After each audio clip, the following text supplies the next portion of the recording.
Situé à l'ouest de la place Tiananmen à Beijing, c'est ici au Grand Hall du Peuple qu'a eu lieu la rencontre entre le président Xi Jinping et son homologue congolais Félix-Antoine Tshisekedi Tshilombo.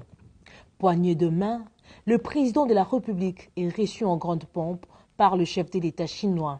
En prélude au sommet FOCAC 2024, le président Xi Jinping a organisé un banquet d'accueil et des événements bilatéraux pour les dirigeants des pays africains présents au FOCAC. La RDC a eu le privilège d'ouvrir ce volet diplomatique.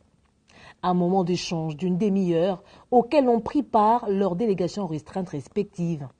Dans son mot de bienvenue, le président Xi Jinping a commencé par remercier son hôte congolais pour avoir honoré l'invitation. Il a par la suite réaffirmé l'engagement de la Chine à veiller sur l'esprit d'amitié et de coopération qui existe entre son pays et la RDC.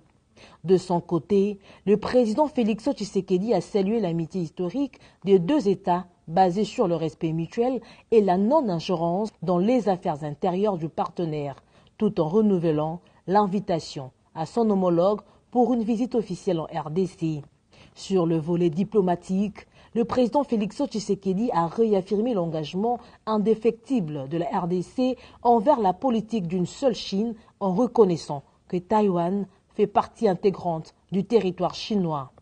La RDC est reconnaissante à la Chine pour son soutien continu au sein du Conseil de sécurité des Nations Unies, particulièrement pour la levée de l'embargo sur l'achat des armes. Sur le volet économique et commercial, le chef de l'État a saisi l'occasion de cette rencontre pour faire mention du rééquilibrage en 2024 du contrat mine contre infrastructure conclu par la Chine et la RDC.